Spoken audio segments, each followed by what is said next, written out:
think it will be, or could be, one of the most extreme sports on the planet at the moment.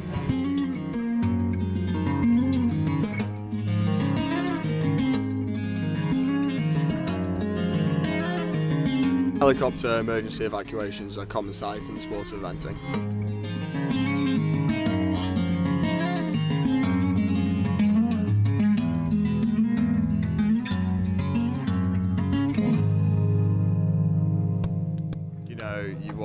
You watch your professionals going and doing motocross, doing skateboarding, surfing, all the other sports you deem as extreme sports around the world, and like they're extreme for the same reasons that they're putting their own bodies at risk, making the moves, doing their tricks, doing what they do with their equipment that they control. Every move they make is down to them. Every mistake they make is their mistake. Whereas if you look at what we do, we are sat on half a ton of animal, wild animal, with his own thoughts, makes his own moves, does what he wants whenever he wants to do it. And we have to come down to these big solid fences on the cross country, and we have to determine where they're going to take off, how they're going to jump the fence.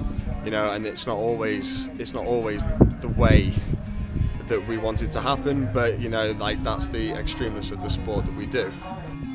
Just to give you a clue to what we do in this sport, this here is a standard cross-country jump.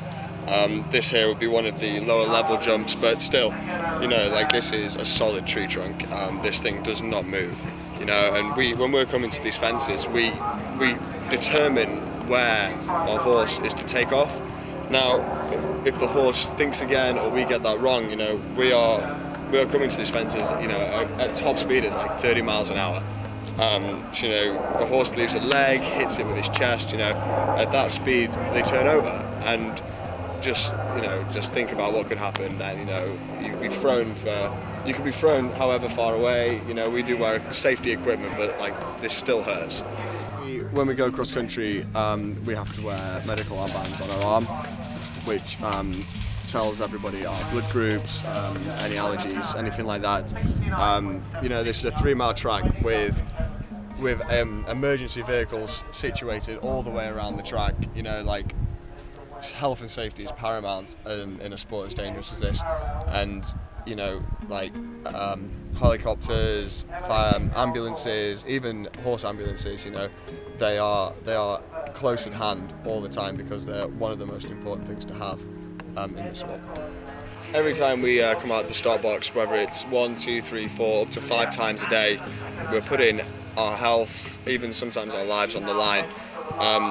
Statistically, I think this is one of the most dangerous sports in the world. Even just this year, we've lost 2 or 3 riders due to serious falls.